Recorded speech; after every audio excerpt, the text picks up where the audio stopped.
स्वागत है आपके साथ। मैं हूं अभिषेक सत्यव्रतम। रक्षाबंधन के साथ ही देश में त्योहारी सीजन की शुरुआत हो गई है और इस खास मौके पर हम आपके लिए लेकर आए हैं एक खास शो, जहां हम आपके लिए चुनकर लाए हैं कुछ ऐसे शेयर जो कम जोखिम में आपको मजबूत रिटर्न देने का दम रखते हैं। और अगर आप इन्हें अपने पोर्टफोलियो में शामिल करते हैं तो फाइनेंशियल सेफ्टी और सिक्योरिटी बिल्कुल पक्की समझिए। तो चलिए बिना देर किए शुरू करते हैं पोर्टफोलियो के रक्षक।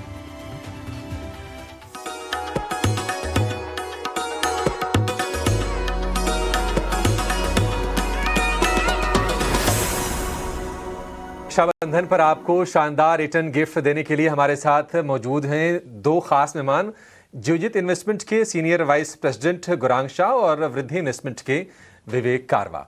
आप दोनों का बहुत शुक्रिया, स्वागत है टीना स्वदेश पर। विवेक जी हमारे साथ जुड़ गए हैं, थोड़ी देर में गौरांग सर भी हमारे साथ शो में शामिल हो जाएंगे, इनफैक्ट जुड़ गए हैं। बहुत शुक्रिया गौरांग सर आपका भी। तो शो को शुरू करें और ये बहुत ही खास मौका है और आप लोग बिल्कुल आज अलग बड़े खूबसूरत से लग रहे हैं। और शुरुआत गौरांग सर आपसे करना चाहेंगे शो की। मान लीजिए अगर हम पोर्टफोलियो के रक्षक की बात कर रहे हैं तो अगर मान लीजिए शेयर चुनने जाते हैं, आपकी फिलॉसफी जरा आप शेयर कीजिए सर कि आप सबसे पहले कंपनी में क्या देखते हैं और किस सीक्वेंस में आप रखते हैं चीज़ों को शेयर चुनते वक्त। बहुत बहुत धन्यवाद अभिषेक भाई इस मंच पर आमंत्रित करने के लिए। ईटी नाउ स्वदेश के सभी दर्शकों को, आपको, ईटी नाउ की स्वदेश की टीम को और विवेक भाई को खास तरह से रक्षाबंधन की अनेक अनेक शुभकामनाएं हमारे तरफ से। और उम्मीद करते हैं कि ये जो रक्षाबंधन का जो धागा है वो रिश्तों को और मजबूत बना करके आपके जीवन में खुशहाली और हरियाली लाए। तो अभिषेक भाई, अगर एक चीज होती या दो चीज होती जब हम कंपनी का आकलन करते हैं बुनियादी तर्क के आधार पर, तो मैं एक दो तीन आपको गिना देता। लेकिन जब कभी भी बुनियादी तर्क के आधार पर हम आकलन करते हैं कंपनियों का, तो बहुत सारी चीजों को ध्यान में रखना पड़ता है, क्योंकि ये हमारी जिम्मेदारी बनती है जब हम लोगों को निवेश करने की राय देते हैं लंबी अवधि के लिए। तो हमारा कर्तव्य ये है कि सभी नकारात्मक पहलुओं को पहले सामने रखें और उसके पश्चात जो सकारात्मक चीजें हैं उस पर थोड़ा बहुत और ध्यान करके निर्णय ले कि निवेश करना है कि नहीं करना है। कुछ चीजें मैं बता देता हूं अहम तौर पर कि कंपनी की मैनेजमेंट, कौन है मैनेजमेंट कंपनी के पीछे, दूसरा है कंपनी का कामकाज, तीसरा है कंपनी के नतीजों को लेकर के किस प्रकार का इतिहास रहा है, चौथा होता है कौन सा प्रोडक्ट या सर्विस वो कंपनी बनाती है, और पांचवा मार्केट शेयर और प्रतिस्पर्धा के रूप में कितने मापदंड पर वो कंपनी खरी उतरती है। तो ये कुछ पहलू है, इसके अलावा और बहुत ज्यादा पहलू है जहां पर ध्यान देना चाहिए। तो ये प्रयास रहता है हमारा और हमारी रिसर्च टीम का, जब कभी भी हम ईटी नाउ स्वदेश के चैनल पर आकर के बुनियादी तर्क के आधार पर लोगों का मार्गदर्शन और एक सुलझे हुए निवेशक बनाने का प्रयास करते हैं।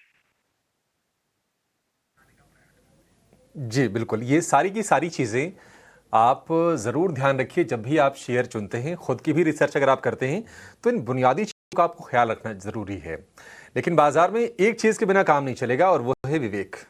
विवेक अगर आपका सही दिशा में नहीं लग रहा है तो फिर बाजार में पैसे बनाने मुश्किल हैं और शेयर का चुनाव भी नहीं हो पाएगा।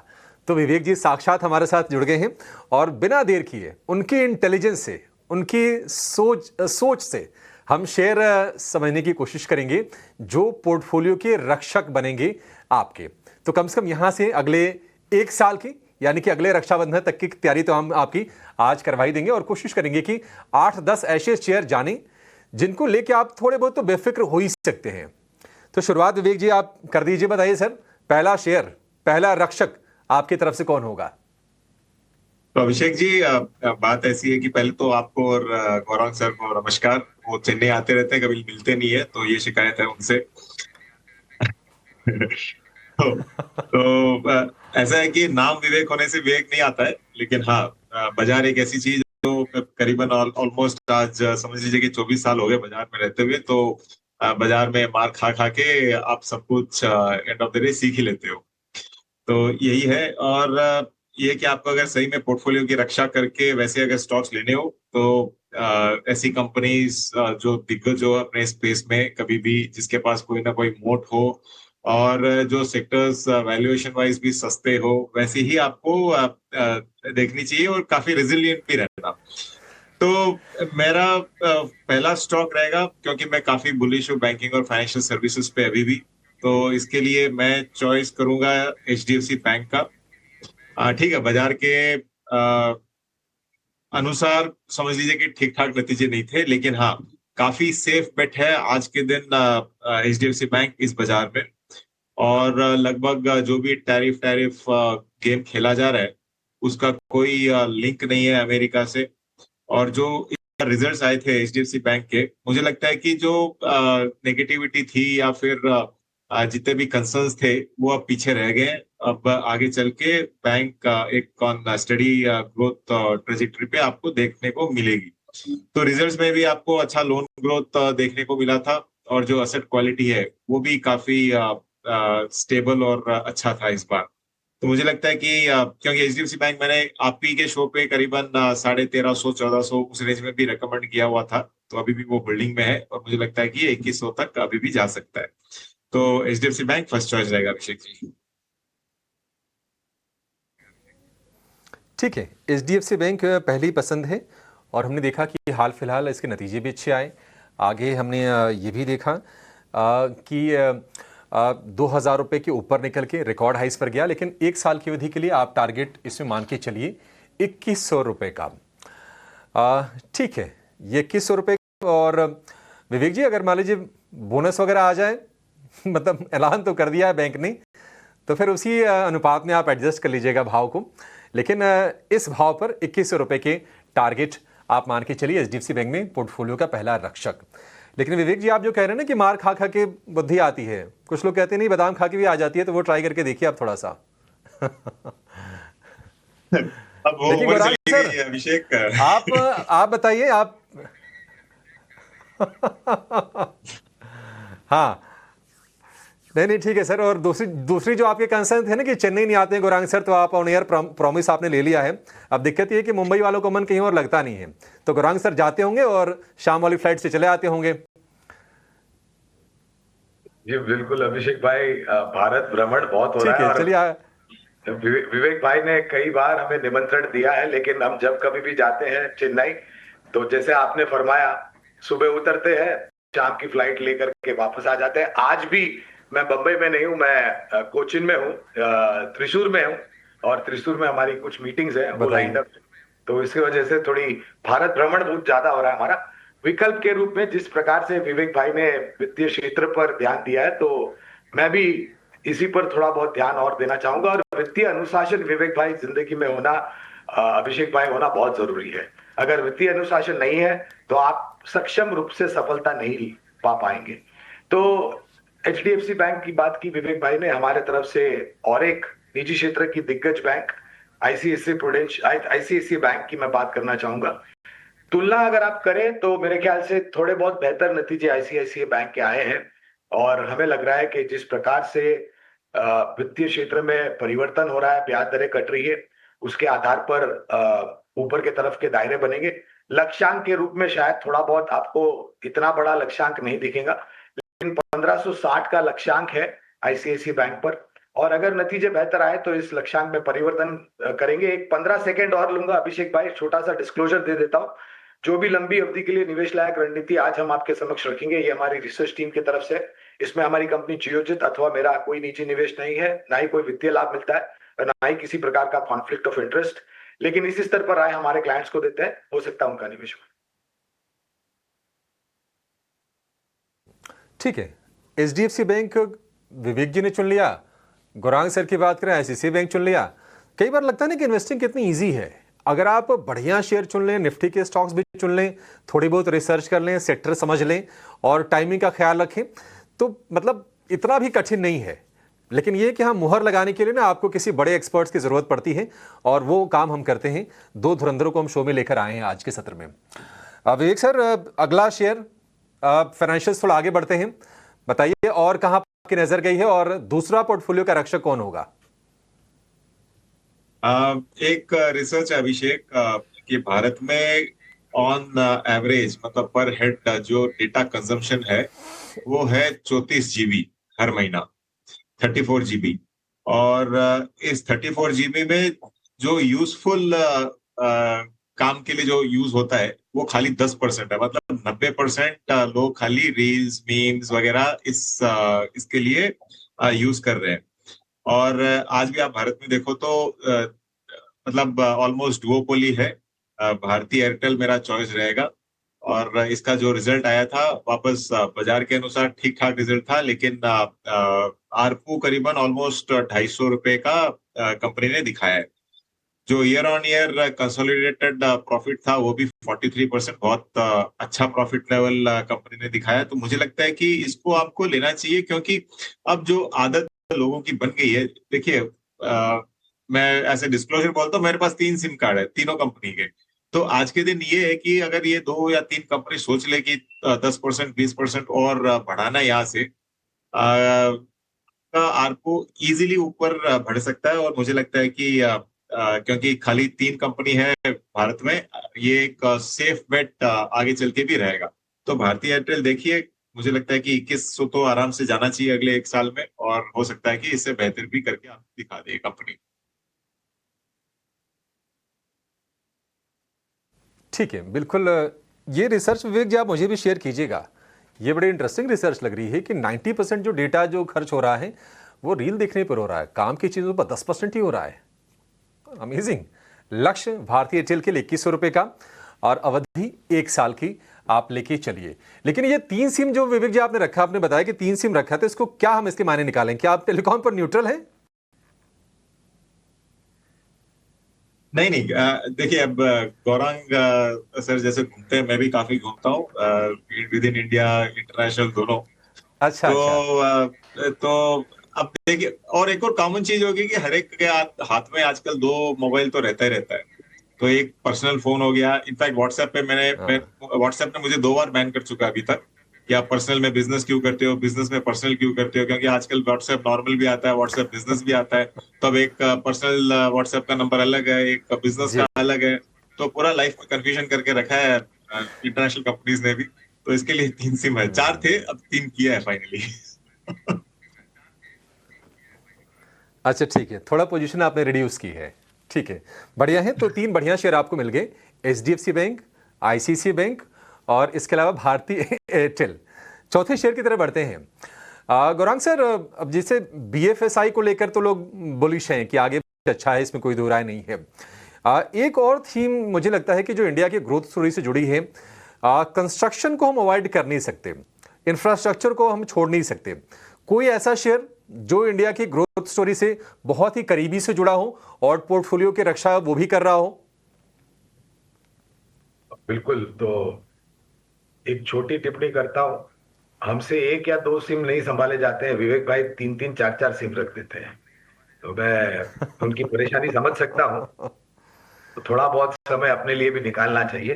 तो आपके प्रश्न का उत्तर देते हुए, भारत में स्थापित मेरे ख्याल से करीबन 8 दशक से स्थापित ये कंपनी है। नाम है, पहले हुआ करता था लार्सन एंड टुब्रो लिमिटेड, अब इसका नाम एल&टी लिमिटेड। एक बहुत ही सक्षम, मजबूत और यशस्वी इतिहास इस कंपनी का भारत में रहा है। और खास करके जहां तक मैंने आकलन किया है, अगर मैं सही हूं गलत हूं मुझे नहीं पता, लेकिन बहुत ही बेहतरीन तरीके से निवेश की गई पूंजी में मुनाफे को लेकर के इजाफे आते हुए दिखे हैं। जिसने भी एल&टी में निवेश किया है, इन्वेस्टर फ्रेंडली कंपनी भी है। और जिस प्रकार से फैला हुआ कारोबार है, आप इंफ्रास्ट्रक्चर ले लीजिए, आप टर्नकी प्रोजेक्ट्स ले लीजिए, आप हाइड्रोकार्बन ले लीजिए, कॉम्प्लेक्स इंजीनियरिंग ले लीजिए, या फिर रक्षा क्षेत्र, क्योंकि एल&टी रक्षा क्षेत्र में भी कामकाज कर रही है जब से सरकार ने FDI and make in India, made in India जो मुहिम शुरू की थी।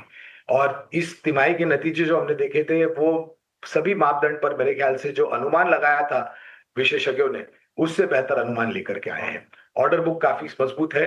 एक छोटी सी दिक्कत जीसीसी कंट्रीज यानी कि खाड़ी देशों में, वहां से ऑर्डर थोड़े बहुत परिस्थितियों को लेकर के दबाव में था, लेकिन वहां पर मसला अब सुलझ रहा है। तो मजबूत ऑर्डर बुक, और उतना ही अनुभवी है ये कंपनी अपनी ऑर्डर बुक को एग्जीक्यूट करने के लिए। बहुत ही साधारण सा लक्ष्य 3800 का लेकर के चल रहे हैं बुनियादी स्तर के आधार। ठीक है, एल&टी आप अपने पोर्टफोलियो में रखिए। 3800 तक के टारगेट के लिए अवधि 1 साल रहेगी और बहुत ही स्ट्रॉन्ग ऑर्डर बुक है एल&टी की, इसमें कोई दो राय नहीं है। अगर हम इंटरनेशनल रेवेन्यूज़ की बात करें तो करीब 46% उसका हिस्सा है इनकी टोटल रेवेन्यू में। तो एल&टी आपके पोर्टफोलियो में होना चाहिए, पोर्टफोलियो के रक्षक के तौर पर। चलिए, छोटे से ब्रेक का वक्त हो गया है, फटाफट लौटते हैं और कुछ और बेहतरीन शेयर हम जानेंगे अपने दोनों मेहमानों से। आप बने रहिए हमारे साथ।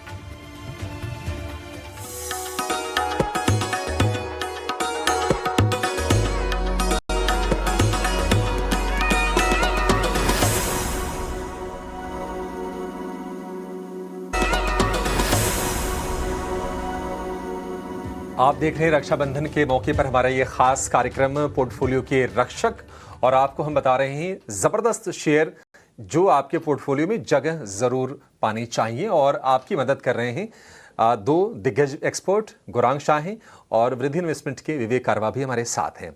विवेक जी, अगला शेयर आपका सर, बताइए कौन सा होगा, कहाँ फोकस करें?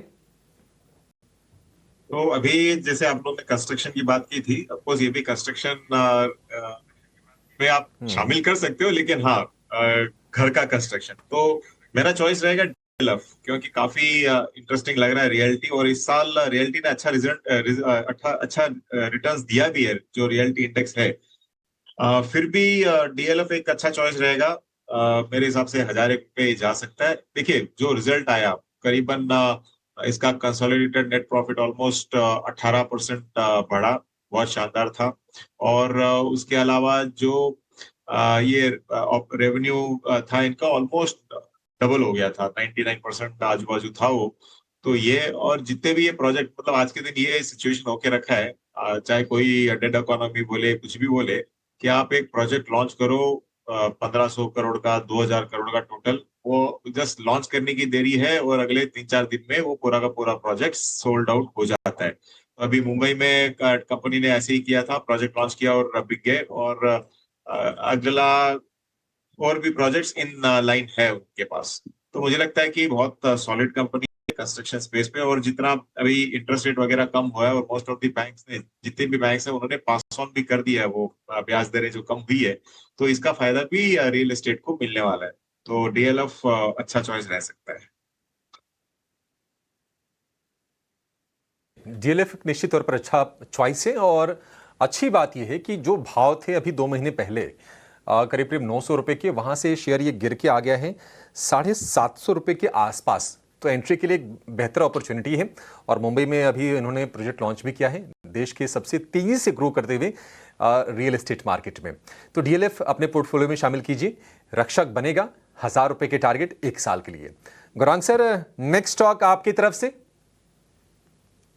तो मेरे ख्याल से बीमा क्षेत्र, अभिषेक भाई, दो तरह के होते हैं। एक तो जीवन बीमा से जुड़ी हुई कंपनी और एक जनरल नॉन लाइफ इंश्योरेंस से जुड़ी हुई कंपनियां। तो जीवन बीमा में भी सुधार हो रहा है जिस प्रकार से नतीजे आए हैं, और नॉन लाइफ जनरल इंश्योरेंस में भी हमें लग रहा है कि सुधार होने की पूरी पूरी संभावना है। एक बहुत ही सक्षम और मजबूत निजी क्षेत्र की कंपनी है आईसीआईसीआई लोम्बार्ड। यहाँ पर खरीदारी की राय है लंबी अवधि के लिए, और लक्ष्यांक के रूप में करीबन 2240 के पार के लक्ष्यांक है आईसीआईसीआई लोम्बार्ड पर। बिल्कुल, काफ़ी अंडर पेनिट्रेटेड मार्केट है भारत का, और बीमा को लेकर जो डिमांड है या फिर जो इसका मार्केट है वो निश्चित तौर पर बढ़ने वाला है। लक्ष्य 2240 का, अवधि 1 साल की। आईसीआईसीआई लोम्बार्ड आप खरीद के चलिए, पोर्टफोलियो में इसको जगह ज़रूर दीजिए। और ये ग्रोइंग फील्ड है, तो आपको भविष्य के बारे में भी सोचना है पोर्टफोलियो को बिल्ड करते हुए कि कहाँ पर डिमांड अच्छी आएगी। उस कैटेगरी में निश्चित तौर पर ये शेयर फॉल करता है। ठीक है, तो बेहतरीन स्टॉक्स आप बिल्कुल नोट करते जाइए टारगेट के साथ। बहुत हो सकता है कि बहुत लंबे चौड़े टारगेट आपको ना मिले, लेकिन ये आपके पोर्टफोलियो के रक्षक हैं। ये भी ध्यान रखिए कि ये जब बुरा समय आएगा ना, तो ये उतने गिरेंगे नहीं, इम्यूनिटी आपको काफी हद तक देंगे। विवेक जी, नेक्स्ट स्टॉक आपका क्या होगा? देखिए अभिषेक, जो आपने कहा कि टारगेट लंबे चौड़े नहीं मिलेंगे, लेकिन मुझे लगता है कि इस साल मार्केट भी आपको लंबा चौड़ा रिटर्न नहीं देने वाला है। तो जो टारगेट्स दे रहे हैं वो काफी रीजनेबल लेवल्स के हैं, समझ लीजिए। अब डीएलएफ से घर खरीद लिया तो उसको फाइनेंस भी तो करना पड़ेगा ना अभिषेक जी। तो इसके लिए मेरी चॉइस पीएनबी हाउसिंग फाइनेंस रहेगा। मतलब आई थिंक जो एमडी और सीईओ ने रिजाइन किया था, क्या नाम था उनका, गिरीश क्या, हाँ गिरीश। तो उन्होंने रिजाइन किया और बाजार ने करीबन 20-25% स्टॉक को मार गिराया। ये आई थिंक ओवरडन था। ओवरऑल आप अगर रिजल्ट्स देखो कंपनी के, तो काफी मतलब एनपीएस में सुधार था, और जो फॉल है वो तो मैं बोल ही रहा हूँ कि ओवर ड्यू था। और जिस हिसाब से इंटरेस्ट रेट्स नीचे आए हैं, आई थिंक इनका जो गैम्बिट है लोन्स का, वो आगे चल के और बढ़ने ही वाला है। तो ओवरडन है। यहाँ से डाउन साइड मुझे नहीं लगता है कि कुछ वापस आने वाला है, और लक्ष्य इस स्टॉक का तो एटलीस्ट इंटरेस्टिंग हो सकता है, जो करीबन 850 तक आपको देखने को मिल जाएगा। तो PNB housing as a contrarian bet, हाँ, जो जिन्होंने गिरावट देखी है उनको थोड़ा बहुत डर लगेगा, लेकिन इतनी गिरावट के बाद मुझे लगता है कि काफी सेफ बेट भी है ये। बिल्कुल ठीक है। ये गिरावट जो आई है, मतलब ये गिरीश कोसगी साहब ने अपना पद छोड़ने का फैसला किया है, तो कौन आएगा इसको लेकर थोड़े से सवाल उठे, लेकिन 25-26% के आसपास से गिरावट आ गई पिछले एक महीने में। ये क्वेश्चन का काम करेगा। यहाँ से टारगेट जो बनेंगे 850 के डिसेंट से टारगेट है। 780 रुपये के आसपास का प्राइस है अभी फिलहाल शेयर का। गौरांग सर, आपके आखिरी 2 शेयर आप एक साथ आप बता दीजिए सर। बातचीत करते आप लोग से समय इतना जल्दी निकलता है कि पता नहीं चलता है, तो थोड़ी समय की जरूरत हमेशा हो जाती है। हमारी नम्र विनती होगी आपके प्रोड्यूसर साहब के कि शो का टाइम थोड़ा बढ़ा दे। लेकिन चलिए तुरंत बता देता हूं। तो और जो 2 विकल्प है, पहला है जियो फाइनेंस। ये भी वित्तीय क्षेत्र से जुड़ी हुई कंपनी है और कामकाज अच्छा अनुमति मिली है, और अनुमति और मिलेगी। 360 के ऊपर के लक्ष्यांक है जियो फाइनेंस में। और आखिरी जो स्टॉक होगा वो होगा 2 पहिया वाहन बनाने वाली कंपनी टीवीएस मोटर्स। अच्छे नतीजे, नए लॉन्चेस को लेकर के सकारात्मक नजरिया और कारोबार की रणनीति पूर्ण तरीके से कारगर। 2960 के पार के लक्ष्यांक है टीवीएस मोटर्स पर। ठीक है, अगेन एक फ्यूचरिस्टिक स्टॉक है जियो फाइनेंस, और तमाम बिजनेस हैं कैपिटल मार्केट से जुड़े हुए, म्यूचुअल फंड से लेके ब्रोकरेज से लेके तमाम चीज़ें ये कंपनी करेगी, और धीरे धीरे कारोबार की शुरुआत हो भी गई है। 360 के बहुत ही डिसेंट से टारगेट गौरांग सर ने दिए हैं, आराम से आ जाएंगे, आगे के आगे देखेंगे। लेकिन और टीवीएस मोटर, ये ऑटो सेक्टर की एक बढ़िया कंपनी, बढ़िया पेडिग्री है, आप इसको अपने पोर्टफोलियो में ज़रूर रखें और ये भी आपको बढ़िया कमाई करा के देगा। विवेक जी, आपका आखिरी शेयर कौन सा होगा सर, 5वां शेयर आपकी तरफ से? देखो अभिषेक, आज फ्राइडे है, तो आई थिंक पीवीआर को आपको लेना चाहिए। और मुझे लगता है कि जो रिजल्ट आया कंपनी का, इस बार जो लॉसेस था उनका लगातार हो रहा था, उसमें काफी कटौती आई। करीबन 54-55 करोड़ का लॉस ही उन्होंने दिखाया था, और काफी कंपनी ने कॉस्ट रिडक्शंस मेजर्स लिए, उसके कारण कंपनी लॉसेस कम दिखाई है। और जो ऑफ कोर्स मूवी कंटेंट है वो तो इम्प्रूवमेंट दिखाई रहा है। मुझे लगता है कि आज के दिन ऑलमोस्ट मोनोपोली सेक्टर है पीवीआर भी, और जितना भी स्टॉक गिरा है 1800 लेवल से आज ऑलमोस्ट 1050-60 की रेंज में, ये भी ओवरडन है। तो थोड़ा सा भी अगर मूवी कंटेंट आगे चल के ठीक ठाक आता है तो ओटीटी इतना हार्म नहीं कर, पहली चीज। और दूसरी चीज, अगर मूवी कंटेंट में इम्प्रूवमेंट आता है तो आई थिंक ये एक कॉन्ट्रेरियन बेट वापस हो सकता है। तो अगर आपको 1000 के आजू बाजू मिले तो बहुत ही अच्छा बेट होगा, और इन दामों में भी लो अगर आप, तो आई थिंक फिर भी 1250 से लेके 1300 हो सकता है कि वापस आपको दिखा दे। ठीक है, करीब 1100 रुपये के आसपास के भाव हैं, और पिछले 6, 7, 8 सत्र से हम लगातार देख रहे हैं कि शेयर चल रहा है। वैसे विवेक जी ने मतलब ऐसा नहीं कि हमारा ख्याल रखा हो, विवेक जी एक फाइनेंशियल एडुकेटर होने के साथ साथ एक एक्टर भी हैं। कई सारे मूवीज़ में देख चुके हैं, और टाइम टाइम पर हम अपने दर्शकों को दिखाते भी रहते हैं उनके शौक के बारे में और स्किल्स के बारे में। तो ये पीवीआर उससे भी आप जोड़ के देख सकते हैं। 1300 रुपये के टारगेट 1 साल की अवधि के लिए। चलिए, शो को यहीं पर समाप्त करेंगे, समय बस इतना ही इजाज़त दे रहा है। आप दोनों का बहुत शुक्रिया हमारे साथ जुड़कर हमारे दर्शकों की मदद करने के लिए, और रक्षाबंधन के मौके पर ये कुछ बेहतरीन शेयर बताने के लिए। एक बार फिर से आप दोनों को रक्षाबंधन की ढेर सारी शुभकामनाएं हमारी पूरी टीम की तरफ से। ईटी नाउ स्वदेश पर आप बने रहिए, कहीं जाइए नहीं। नमस्कार।